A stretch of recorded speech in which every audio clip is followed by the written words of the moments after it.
Hey everyone, welcome back. In this video, I will show you how you can speed up your Playwright test using workers and sharding.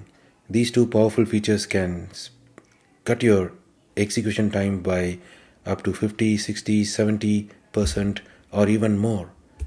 So nowadays we run a large number of test suites.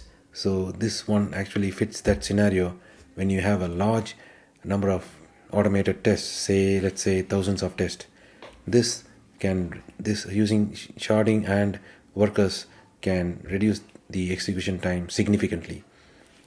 Many companies use this technique when they run their automated tests in pipelines and also in their local development. When I say parallel test, what it means is that let's say you have 10 tests, for example. When you run sequentially, let's say when you run using the workers dash dash, it is like when I say sequentially, it means you are going to use only one machine, one worker.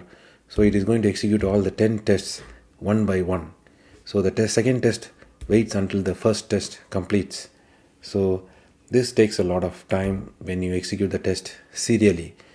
So instead of this serial execution, parallel execution, what it means is that Playwright runs multiple tests at the same time.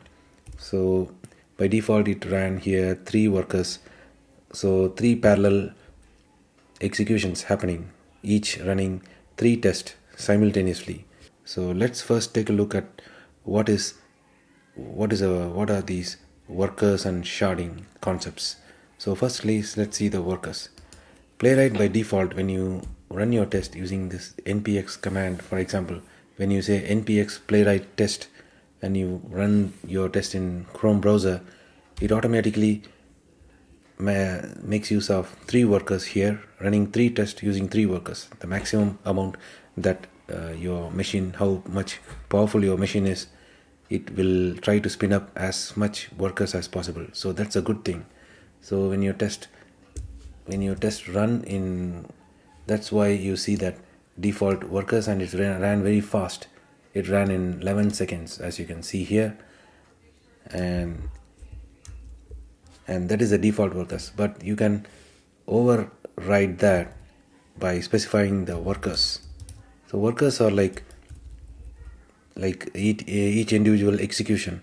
So when you want to execute the test in parallel, let's say you want to execute 2 tests at a time, then you can say minus dash dash workers equal to 2. So previously we saw the Playwright was using 3 workers here by default, and you saw that in the log messages. But now let's run this test. So now you can see it is going to use 2 workers to run 3 tests. So if you have a large test suite, let's say 600, 700 or even 1000 tests, you can set the number of workers accordingly. So you can even say 4 or 5, and that is a very powerful concept in Playwright. And so if your machine supports 10 workers and you have 1000 tests, so that will cut your test execution time significantly. So this is why workers are important. So if I say workers equal to 5, it is going to spin up 5 Playwright engines, the test runner engine, and it's going to run 5 tests at a time. So let's say each test take 1 minute, and if you have 10 tests, so when you spin workers, each worker is going to take 2 of those 10 tests. So 5 times 2 is 10.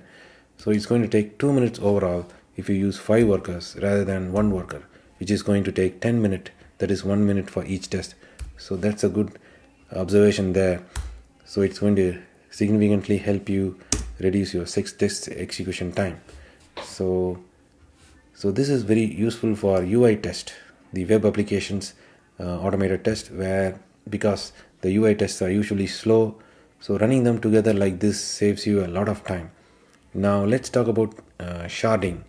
So sharding is, let's say you have 100 automated tests. Sharding, what it does is it allows you to run these 100 tests split into different batches in different machines. Let's say you have 3 machines. So these 100 tests, let's say you have 90 tests, And if you want to run, you can actually distribute this test execution across 3 machines. So each machine is going to run 30 tests.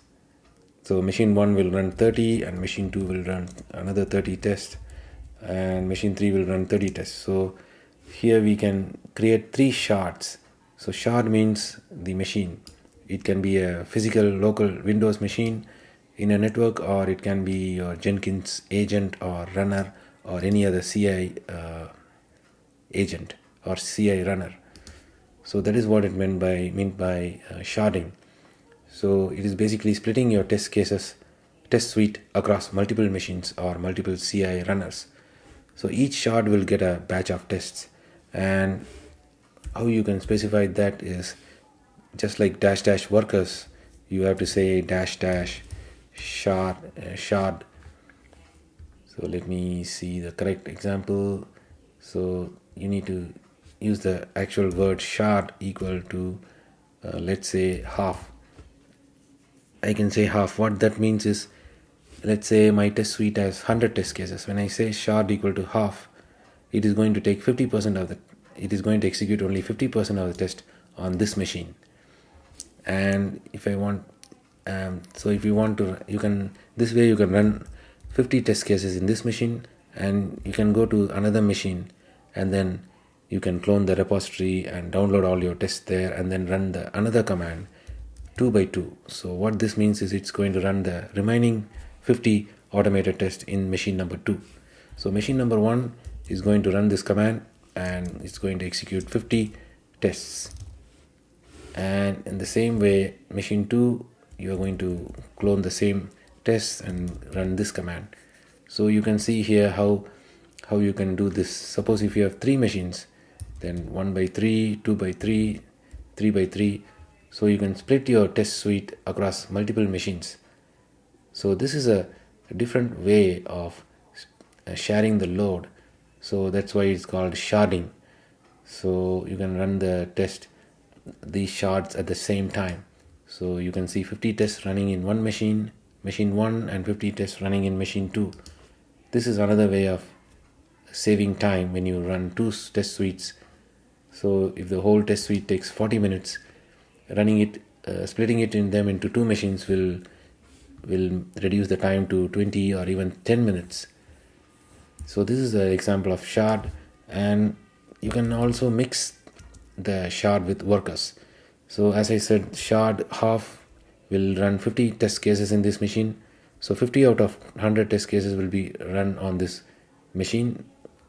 Since I have used the -- shard equals 1 by 2, that is half of the test, and when it runs half of the test, it's going to allocate the default workers. So you can even combine the workers and specify your own worker. So I want to run 50 tests on this machine, but I also want to increase the number of workers to 5 instead of the default 3. So this way the 50 test cases are now going to be run by 5 different workers. So each worker is going to 5 of these workers are going to execute all the 50 test cases. So this is a powerful combination. So you are not only running in your test across multiple machines, you are also specifying the number of parallel executions, the parallel runners within that each single machine. So you can save even more time by combining these 2 features. So there you go. So if let's say 5 workers, if I have the second machine and it is less powerful, and the CPU power is less, and it is not that powerful, you can even tell workers equal to 2. So what this means is, run the tests, the remaining 50 of the 100 tests, the second half of the test, using 2 parallel workers, because maybe that machine is slower than the first machine. So this allows you that customization and let you get that optimum optimization as you wish.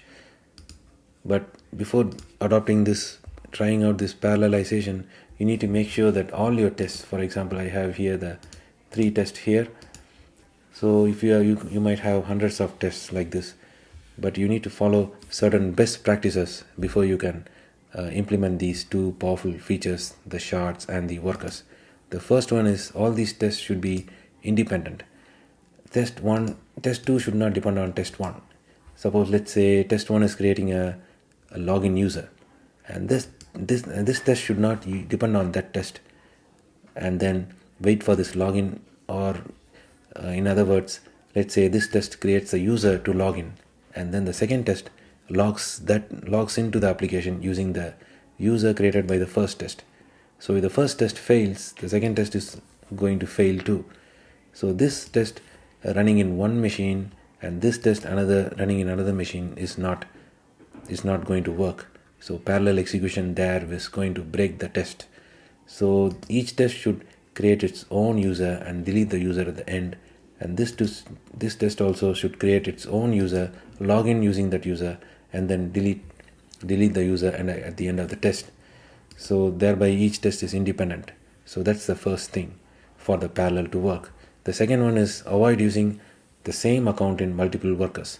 Suppose I'm using user 1 here, he logs in and checks the payment page, and same user 1 is used to log in and then check the login page. So if I try to use the same user, that might cause some issue unless your app supports it. So check whether your application supports using the same user logging in.